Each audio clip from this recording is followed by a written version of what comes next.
देखिए डिटर्मिनेंट, इसके पहले हम आप लोग को बता दिए थे कि डिटर्मिनेंट में जब 2 रो 2 कॉलम रहे तो कैसे बनाना है, डिटर्मिनेंट में जब 3 रो 3 कॉलम रहे कैसे बनाना। माइनर और कोफैक्टर भी सिखा दिए थे। थोड़ा सा देखिए रिवीजन करवा देते हैं। डी एक डिटर्मिनेंट है, ए बी सी डी। अगर इसको सॉल्व करना है तो cross multiply, A into D E D, B into C B C, और बीच में क्या चीज का साइन, माइनस का साइन। 2 4 6 8, 8 दूनी 16, 6 चौक 24, -8 एक डिटर्मिनेंट है, A B C P Q R X Y Z. ये A common first row first column, Q Y R Z, minus B common first row second column, P X R Z, plus C common first row third column, P Q X Y. अब देखिए multiply कर रहे हैं, A Q गुना Z, Q Z R गुना Y, R Y minus B, P गुना Z, P Z R गुना X, R X, plus C P गुना बाई, पी बाई क्यू गुना एक्स, क्यू एक्स। ये 3 रो 3 कॉलम के determinant solve करने का तरीका हुआ।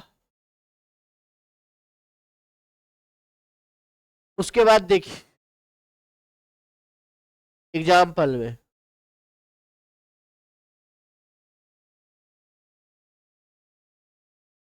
2 4 3 5 2 1 1 2 3, ये 3 रो 3 कॉलम का डिटर्मिनेंट है, इसको सॉल्व कर रहे हैं। 2 कॉमन ले रहे हैं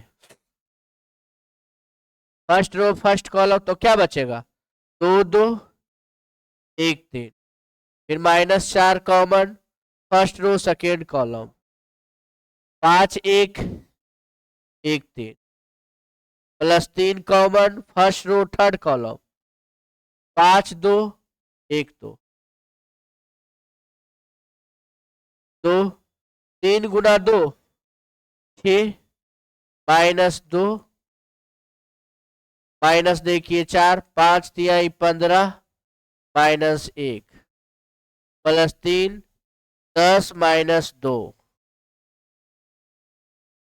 6 में से 2 जाएगा 4, -4 15 में से 1 जाएगा 3, 10 में से 2 जाएगा 8, 4 दूनी 8, 14 चौके 56 ना, 8 तिया 24, 24 प्लस 8 32,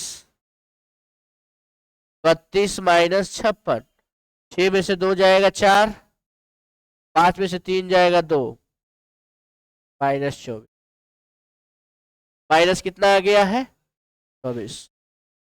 कोई दिक्कत नहीं ना।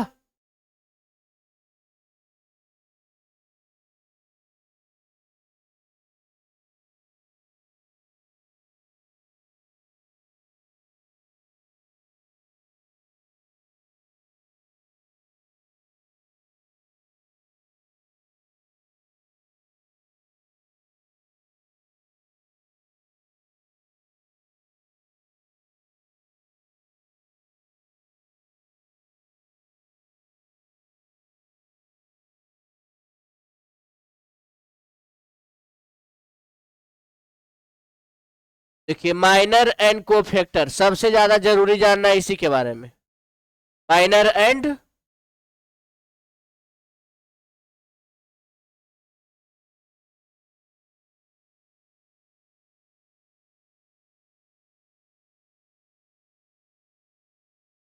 सबसे ज्यादा जानना है किसके बारे में? माइनर एंड कोफैक्टर के बारे में। एक डिटर्मिनेंट है ए बी सी डी, इसमें कितना रो कितना कॉलम है? अगर M11 निकालना है तो फर्स्ट रो फर्स्ट कॉलम तो क्या बच जाएगा? और C11 निकालना है -1 पर पावर 1 + 1 गुना M11 -1 पर पावर 2 गुना D बराबर रिजल्ट डी आ गया है। M12 पहला रो दूसरा कॉलम तो क्या बच जाएगा? C12 -1 पर पावर 1 + 2 गुना -1 पर पावर 3 M12 का वैल्यू बराबर माइनस कितना आएगा? M21 बताइए। दूसरा रो पहला कॉलम तो क्या बच जाएगा? C21 -1 पर पावर 2 + 1 गुना M21 -1 पर पावर 3 इंटू B बराबर -B। M22 दूसरा रो दूसरा कॉलम तो क्या बच जाएगा? C22 -1 पर पावर 2 + 2 -1 पर पावर 4 इंटू A बराबर रिजल्ट A। कोई दिक्कत?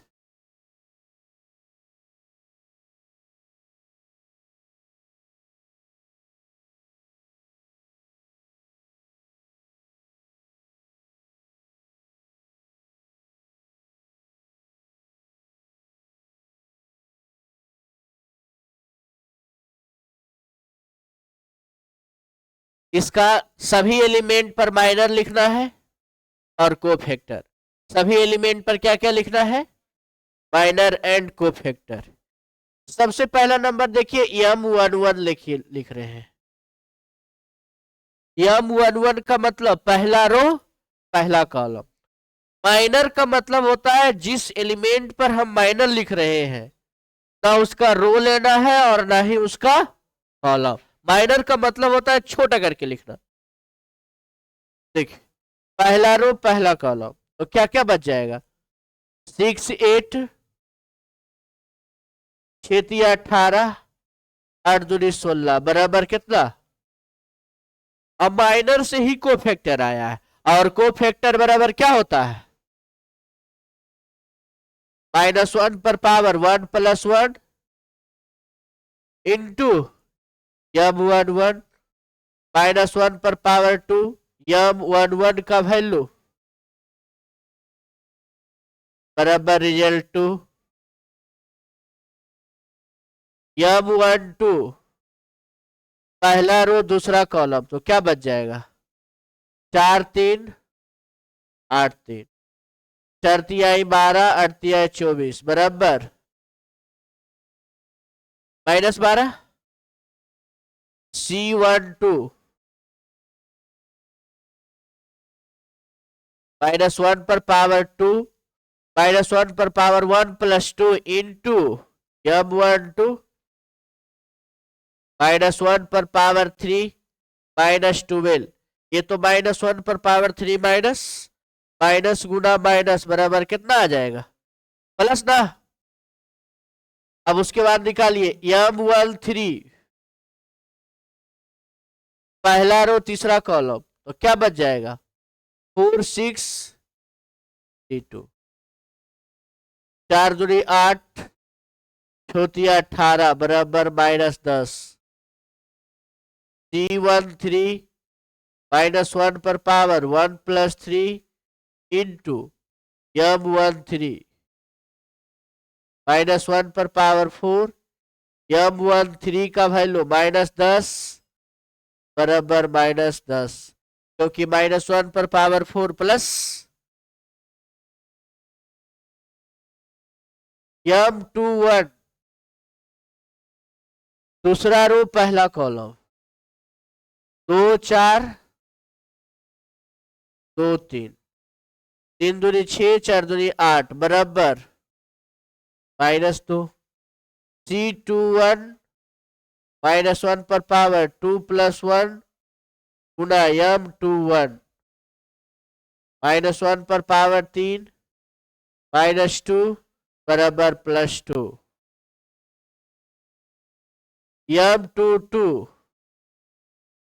दूसरा रो दूसरा कॉलम, तो क्या क्या बचेगा 1 4 दूसरा रो दूसरा कॉलम, ऊपर वाला 1 4 3 3 3 गुना 1 3 4 3 12 बराबर -2 C22 -1 पर पावर 2 + 2 इंटू M22 -1 पर पावर 4 M22 बराबर उसी प्रकार M13 भी निकल जाएगा, M31 निकल जाएगा। M31 निकालिए, बताइए तीसरा रो फर्स्ट कॉलम 2 4 और उसके बाद देखिए 8 गुना 2 16 6 गुना 4 24 बराबर अब C31 -1 पर पावर 3 + 1 M31 -1 पर पावर 4 -8 बराबर -8 M32 तीसरा रो दूसरा कॉलम, तो क्या बचेगा 1 4 8 4 चक 16 8 में से 16 जाएगा, बचेगा कितना C32 -1 पर पावर 3 + 2 इंटू M32 -1 पर पावर 5 -8 बराबर +8 M33 तीसरा रो तीसरा कॉलम 1 2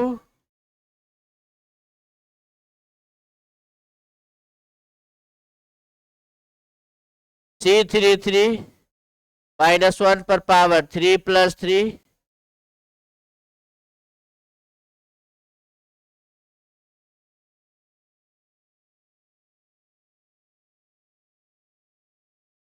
कोई दिक्कत यहां तक, किसी को परेशानी? क्या माइनर और कोफैक्टर आप लोग सीख गए ना अच्छा से? माइनर निकालने के लिए कोफैक्टर निकालने के मेन देखिए माइनर और कोफैक्टर है, माइनर और कोफैक्टर सीख गए उसके बाद कोई प्रॉब्लम नहीं होगा। आगे चले, आगे बढ़ावे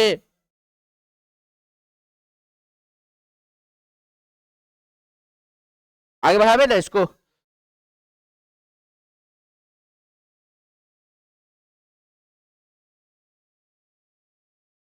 डिटर्मिनेंट इज ऑलवेज स्क्वायर, कल ही बताए थे डिटर्मिनेंट। अच्छा आज वीडियो में भेज देंगे, कल वाला भी आज वाला भी, ठीक है। Determinant is always square matrix, determinant हमेशा कौन मैट्रिक्स होता है square matrix.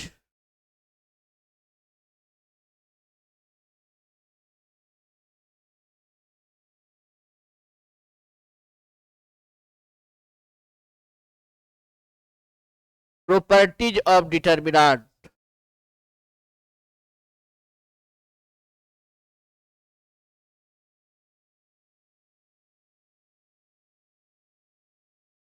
Properties of determinants. देखिए फर्स्ट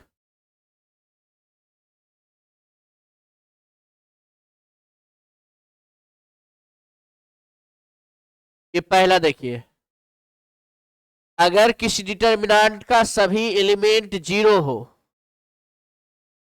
सबसे इंपॉर्टेंट देखिए यही सब है, अगर किसी डिटर्मिनेंट का सभी एलिमेंट्स जीरो हो तो उस डिटर्मिनेंट का ऑलवेज वैल्यू जीरो होगा।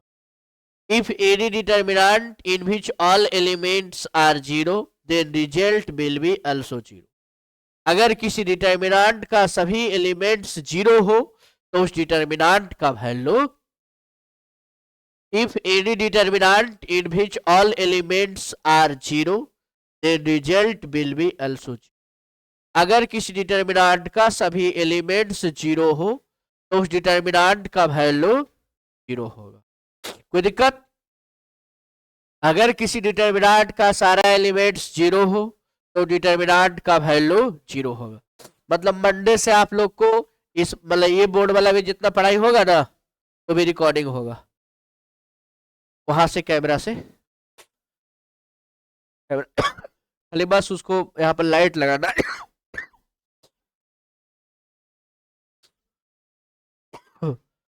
अगर किसी डिटर्मिनेंट का सभी एलिमेंट्स जीरो हो तो उस डिटर्मिनेंट का ऑलवेज वैल्यू कितना के बराबर होता है? जीरो के बराबर होता है। कोई दिक्कत? चलिए आप लोग जरा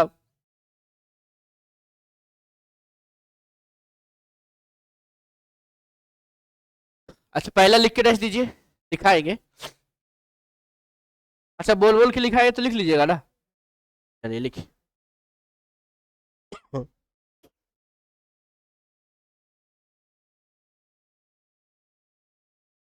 देखिए, if any determinant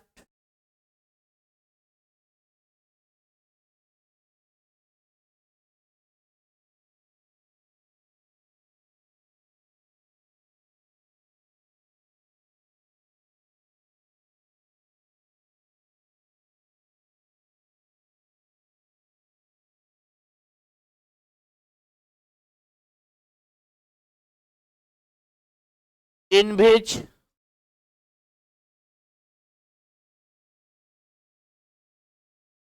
all elements are zero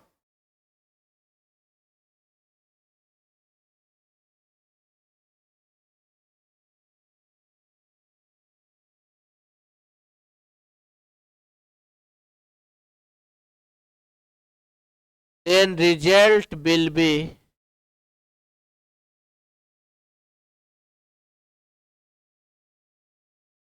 also zero. If any determinant in which all elements are zero then result will be also zero. अगर किसी डिटर्मिनेंट का सभी एलिमेंट्स जीरो हो तो उस डिटर्मिनेंट का वैल्यू कितना के बराबर होगा? जीरो के बराबर। कोई दिक्कत? प्रॉपर्टीज नंबर 2, प्रॉपर्टीज ये वाला लिखाते जाएंगे हम आप लोग को, उसके बाद एग्जांपल लिखते जाइएगा, है ना। पहले समझ जाइए। दूसरा प्रॉपर्टी, अगर किसी डिटर्मिनेंट का सभी एलिमेंट्स इक्वल हो,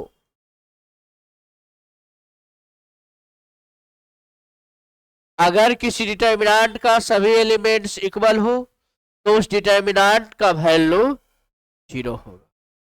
if any determinant in which all elements are equal then result will be zero. तो उसका रिजल्ट क्या होगा? कोई दिक्कत? लिखिए आप लोग दूसरा।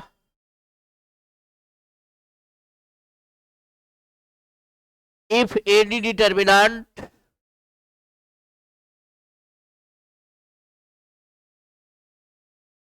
if any determinant in which all elements are equal, all elements are equal, then result will be, then result will be zero.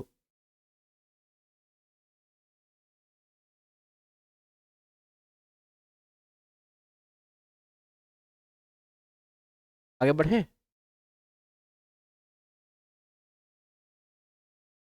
Example लिख लीजिएगा।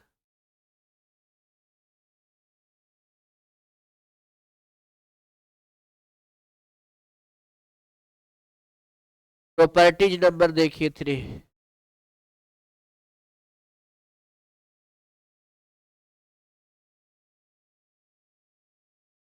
अगर किसी डिटर्मिनेंट का एक रो या एक कॉलम का सभी एलिमेंट 0, तो उस डिटर्मिनेंट का वैल्यू या तो R1 का वैल्यू भी 0 हो सकता है, या R2 का वैल्यू 0 हो सकता है, या R3 का वैल्यू 0 हो सकता है। तो डिटर्मिनेंट का वैल्यू कितना के बराबर होगा?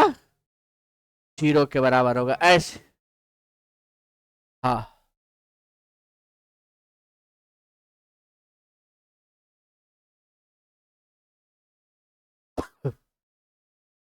C1 का वैल्यू 0 या C2 का वैल्यू 0 या फिर C3 का वैल्यू 0। समझिएगा, अगर किसी डिटर्मिनेंट का एक रो या एक कॉलम, कोई रो कोई कॉलम, कोई एक रो कोई एक कॉलम का सभी एलिमेंट्स 0, तो उस डिटर्मिनेंट का वैल्यू कितना के बराबर होगा? 0 के बराबर। इससे 3 रो 3 कॉलम का डिटर्मिनेंट है, तो R1 का एलिमेंट 0 या फिर R2 का एलिमेंट 0 या फिर R3 का एलिमेंट 0। या देखिए, कॉलम में पहला कॉलम का एलिमेंट 0, फिर दूसरा कॉलम या फिर तीसरा कॉलम। अगर किसी डिटर्मिनेंट का एक रो या एक कॉलम का सभी element 0, the result will be, देखिए, इफ एनी डिटर्मिनेंट, सर्दी हो गया जी,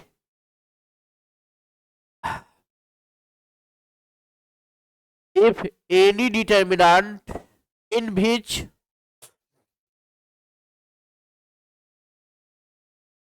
क्या, in which all element of one row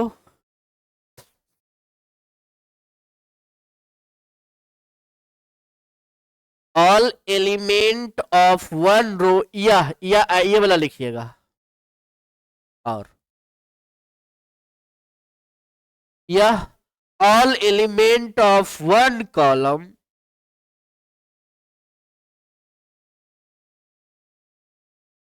are 0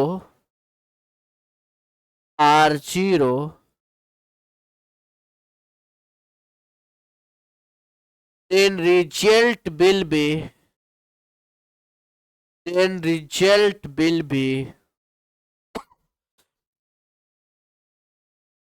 also 0,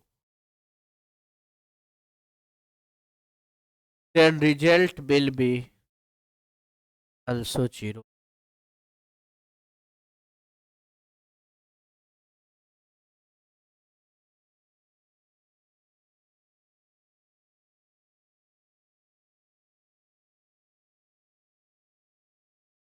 क्या बता बे, एग्जाम्पल लिख लीजिएगा। प्रॉपर्टी चौथा देखिए,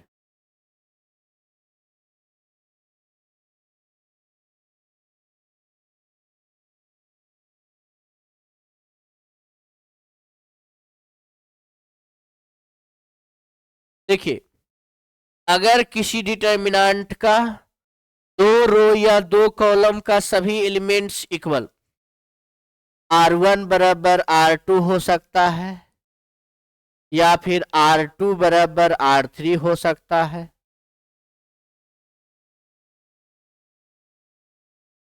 R2 बराबर R3 हो सकता है, या फिर R1 बराबर R3 हो सकता है। तो ऐसे हालत में इस डिटर्मिनेंट का वैल्यू कितना के बराबर होगा? कॉलम में भी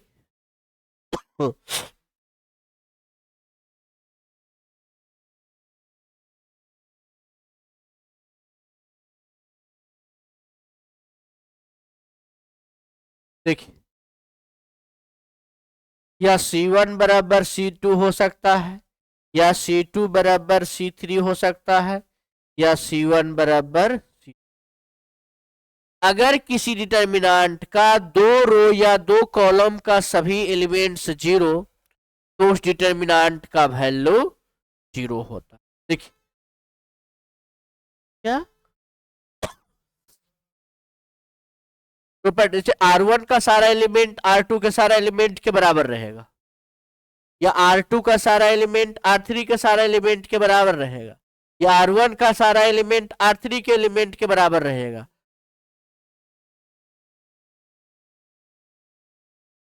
किसी डिटर्मिनेंट का दो रो या दो कॉलम, या तो दोनों रो का एलिमेंट बराबर हो या तो दोनों कॉलम का सारा एलिमेंट्स बराबर हो, तो ऐसे हालत में डिटर्मिनेंट का वैल्यू कितना के बराबर होगा? ऊपर वाला एग्जांपल दिए रो वाला और नीचे वाला एग्जांपल दिए क्या वाला? कॉलम वाला। कैसे ये इसका वैल्यू 0 होगा? क्योंकि C2 का मान और C3 का मान दोनों आपस में क्या है? देखिए फिर से देखिए रिपीट, अगर किसी डिटर्मिनेंट का दो रो या तो दो रो या तो दो कॉलम का सभी एलिमेंट्स इक्वल हो तो उस डिटर्मिनेंट का वैल्यू 0 के बराबर हो। लिखिए, if any determinant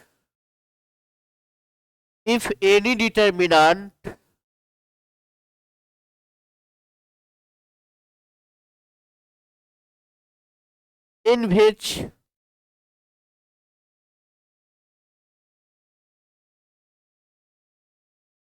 all elements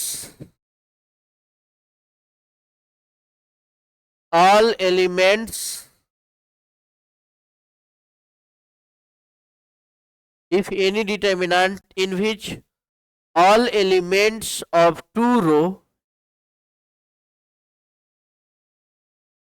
और लिखिएगा, या all elements of two column are equal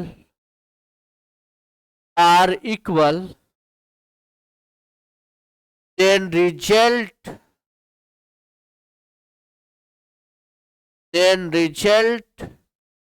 will be 0. Then result will be 0.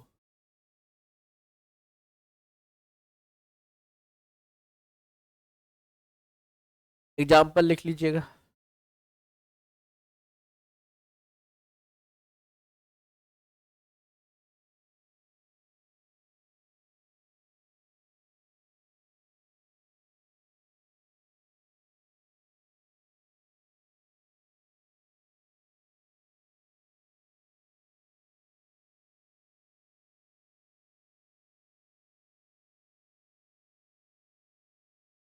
लिख लिए?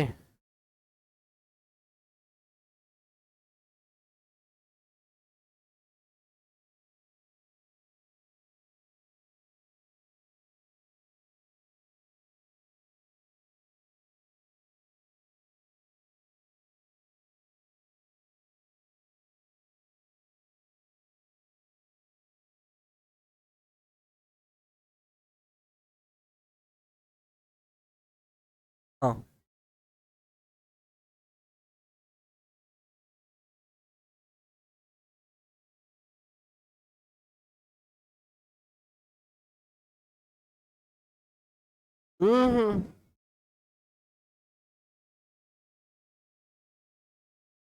क्या मतलब है? इसमें कुछ रहे। अच्छा, कॉलम 2 का सभी एलिमेंट, कॉलम 3 का सभी एलिमेंट दोनों सेम नहीं है? इसमें कुछ रहे उससे कोई मतलब नहीं। कोई दो रो या कोई दो कॉलम तो नहीं बराबर, कुछ नहीं होगा उसका कुछ वैल्यू नहीं। और पूछो, पूछिए। पढ़ने का सबसे अच्छा मजा जानते हैं क्या चीज है? कुछ नहीं। मतलब कभी बोला जाता है ना कि पढ़ लिख रहे हैं, हमको पढ़ लिख रहे हैं, अभी हम क्या करेंगे?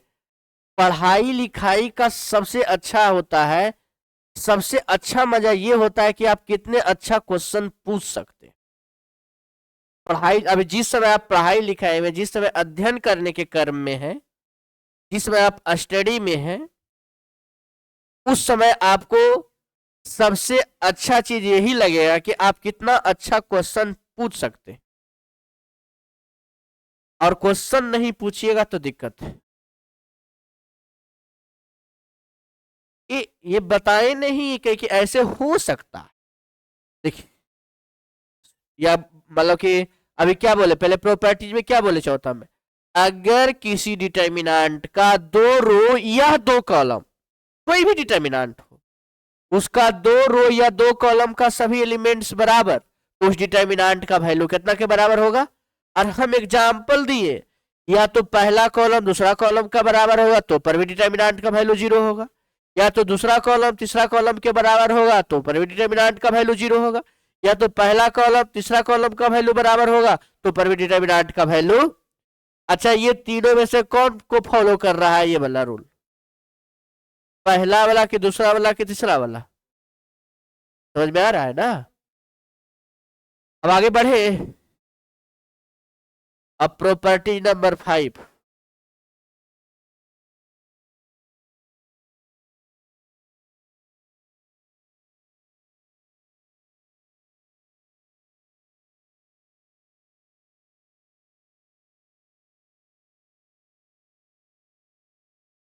कोई डिटर्मिनेंट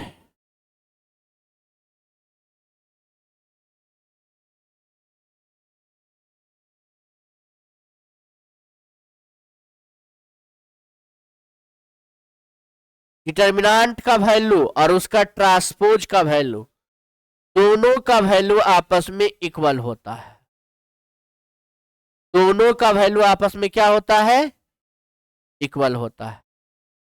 जैसे एक डिटर्मिनेंट दो रो दो कॉलम वाला भी ले सकते हैं, ये ए बी ये सी डी है, तो अगर इसका ट्रांसपोज निकालेंगे तो ए बी सी डी, और दोनों मतलब डी और डी का ट्रांसपोज दोनों आपस में क्या आएगा, इक्वल आएगा। जैसे इसको सॉल्व करेंगे तो ए गुना डी ए डी, और बी गुना सी बी सी। इसको सॉल्व करेंगे तो ए गुना डी ए डी, बी गुना सी बी सी। जैसे देखिए एग्जाम्पल,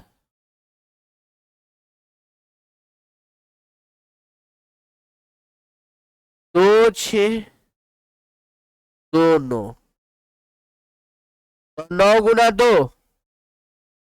6 गुना 2 12, 18 में से 12 जाएगा 6, और अगर इसका ट्रांसपोज निकालते हैं तो 2 6 2 9, 9 दूनी 18 6 दूनी 12, बराबर रिजल्ट कितना आ गया 6।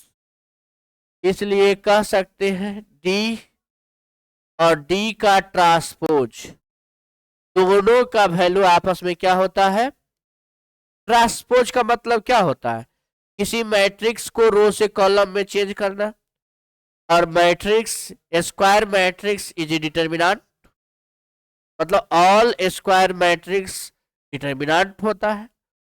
तो डिटर्मिनेंट का ट्रांसपोज निकालेंगे तो वही है रो से कॉलम में परिवर्तन कर देना, या फिर कॉलम से रो में। तो डिटर्मिनेंट का वैल्यू और उसका ट्रांसपोज का वैल्यू, दोनों का वैल्यू आपस में क्या होता है, इक्वल। कोई दिक्कत? The value of any determinant is equal to the value of transpose of determinant. Determinant के ट्रांसपोज का वैल्यू आपस में क्या होगा, इक्वल होगा। ये सब लिखने की ज्यादा जरूरत नहीं, सीखने का जितना लिखना था थ्योरिकल पोर्शन लिख लिए, ये सब माइंड में रखना है, भूल जाते हैं। लिख लीजिए।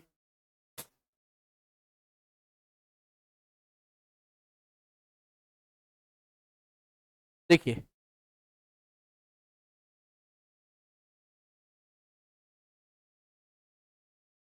the value of determinant is equal to transpose of determinant. The value of determinant is equal to the value of transpose. कोई दिक्कत?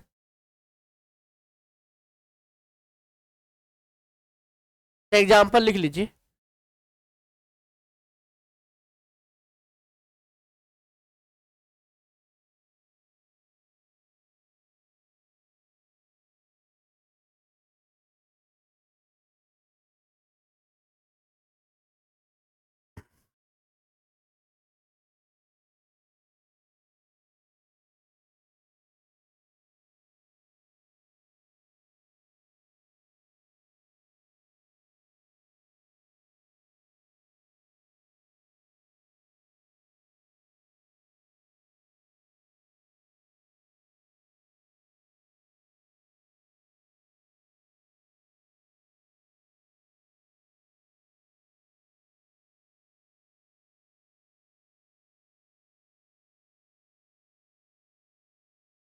आए करे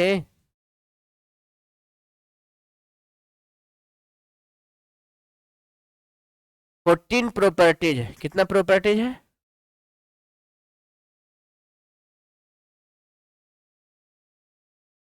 उसके बाद देखिए 6, इंटरचेंज रो वाइज या कॉलम वाइज ऑफ डिटर्मिनेंट।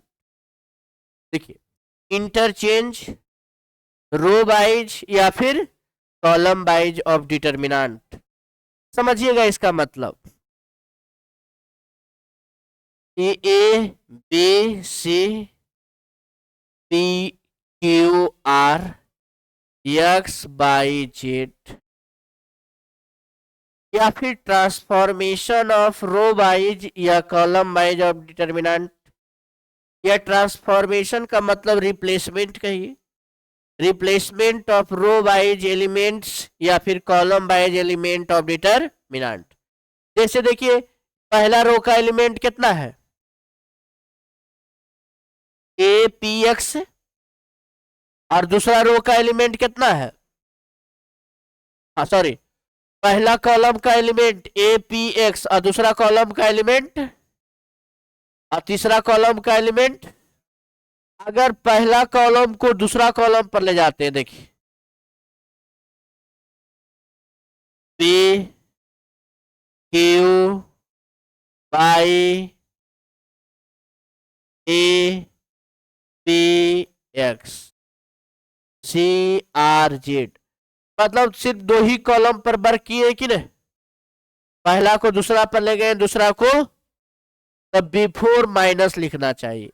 या तो रो वाइज ट्रांसफर करिएगा तो पर भी माइनस, या फिर कॉलम वाइज ट्रांसफर करिएगा तो पर भी माइनस। देखिए ऐसे भी अगर पी क्यू आर पहले लिख देते हैं, उसके बाद A B C X Y Z, तो बिफोर नेगेटिव। अगर फिर इसको ऊपर ले जाते हैं, देखिए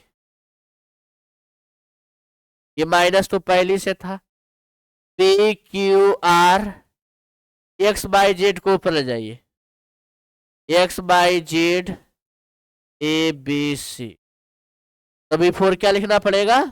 माइनस। समझ में आ रहा है? क्योंकि देखिए ये तो माइनस तो पहले से था, अब इसको ऊपर ले जाए तो एक माइनस और लिखेंगे तो माइनस माइनस क्या हो जाएगा? अगर हम रो को ट्रांसफर करते हैं रो में, पहला रो को दूसरा पर लिखते हैं, पहला रो का दूसरा मतलब समझते हैं, पहला रो का सारा एलिमेंट दूसरा रो पर लिख देते हैं और दूसरा रो का सारा एलिमेंट पहला रो पर लिख देते हैं, तो बिफोर क्या लिखना पड़ेगा डिटर्मिनेंट के? माइनस लिखना पड़ेगा। जैसे देखिए और मान लिया जाए ए है बी है सी है डी है, ये दो कॉलम का डिटर्मिनेंट है। इसी के एग्जाम्पल देखिए सॉल्व करते हैं, ए गुना डी ए डी, बी गुना सी। अगर ट्रांसफर करते हैं, देखिए इसको देखिए पहला कॉलम को दूसरा कॉलम पर लिखते हैं, बी डी ए डी, तो पहले क्या लगाना पड़ेगा? माइनस। अब इसको सॉल्व करिए, बी सी माइनस, अब माइनस से गुणा करिएगा, minus B C plus A D. क्या कोई दिक्कत हुआ? कोई आया कि नहीं? राइट। मतलब अगर रो वाइज को ट्रांसफर करने पर, रो को रो पर ट्रांसफर करने पर, रो को कॉलम में ट्रांसफर नहीं कीजिएगा। अगर रो को कॉलम में ट्रांसफर करिएगा तो सभी को ट्रांसफर करिएगा, क्योंकि हो जाएगा वह ट्रांसपोज ऑफ मैट्रिक्स। अगर रो को कॉलम बनाइएगा तो क्या चीज हो जाएगा? ट्रांसपोज ऑफ मैट्रिक्स या ट्रांसपोज ऑफ डिटर्मिनेंट। अब देखिए एक एग्जांपल और देते हैं नंबर वाला, ये 2 4 6 8 है, 2 6 8 10, 10 दूनी 20, 8 छक 48, 8 छक 48 बराबर कितना आएगा बालक? -28। अगर हम रो ही को ट्रांसफर करते हैं तो पहले 8 10 2 8 छक 48, 10 दूनी 20 बराबर -8। कोई दिक्कत हुआ नहीं ना? मतलब वैल्यू में चेंज नहीं होता है कोई चीज में ना, डायरेक्शन वाला वैल्यू में चेंज केवल इसलिए होता है क्योंकि अभी अभी बताए थे, याद कीजिए, जितना भी हम बताए थे माइनर और कोफैक्टर दूसरा पर जितना भी लिखे हैं, याद कीजिए 1 3 लिखे हैं, मतलब 1 1 1 2 लिखे हैं, याद कीजिए 1 2 लिखे तो माइनस आया है, -1 पर ऑड, मतलब कि माइनस पर पावर ऑड बराबर माइनस। अब देखिए अगला देखिए 1 2 लिखे हैं तो देखिए -1 पर पावर 1 2 लिखे हैं तब, -1 पर पावर 2 1 लिखे हैं तब, लिखे हैं -1 पर पावर 3 2 लिखे हैं तब, आया था ना ऑड। यही कारण से होता है जब रो को कॉलम में ट्रांसफर करते हैं तो देखिए अंतर हो जाता है। जैसे हम आपको एक चीज बताते हैं कि वो जो माइनस प्लस पहले बताए थे साइरस रूल के बारे में, हम बोले थे कि डिटर्मिनेंट सोल्व कर, अभी समय है 2-3 मिनट, 5 मिनट है ना, कोई बात, सीख लेना, अभी लिखना नहीं है। देखिए डिटर्मिनेंट है ए बी सी, मैंने आप लोग को पहले ही स्टार्टिंग में बताया था, 3 रो 3 कॉलम का डिटर्मिनेंट सोल्व किए थे कि पहले प्लस लिखो उसके बाद माइनस लिखो। जैसे ए कॉमन लेने का मतलब क्या हुआ, ए कॉमन लेने का मतलब हुआ A11 कॉमन लेना, क्योंकि ये पहला एलिमेंट में क्या लिख ही देते हैं, तब आप लोग को अच्छा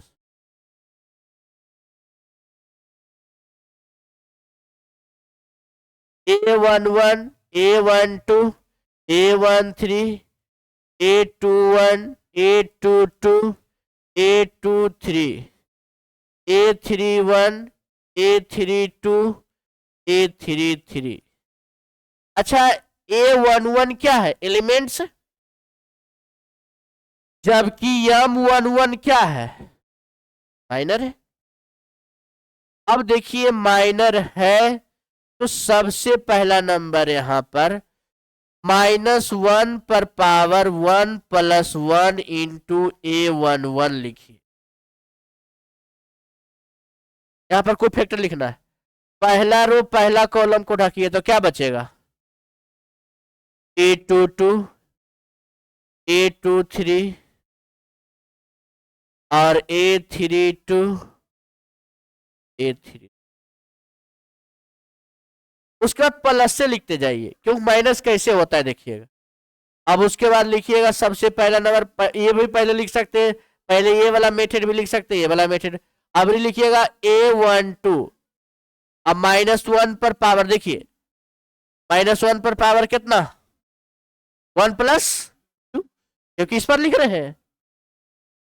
हाँ अब ढक के लिखिए पहला रो दूसरा कॉलम A21 और उसके बाद लिखिए A31 A23 A33। अब उसके बाद देखिए लिखिए A13, तो -1 पर पावर कितना 1 प्लस पहला रो A22 ना,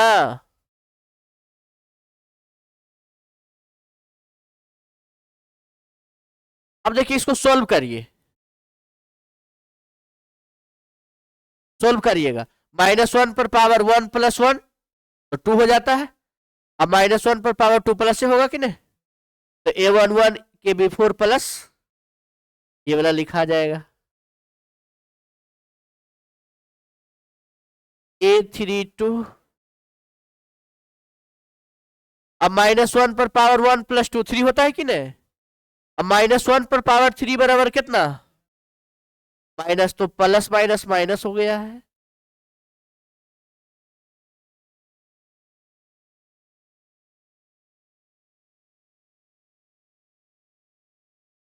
-1 पर पावर 1 + 3 तो 4 हो गया,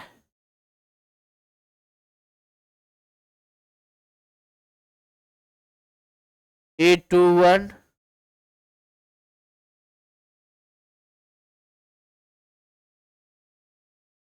कोई दिक्कत?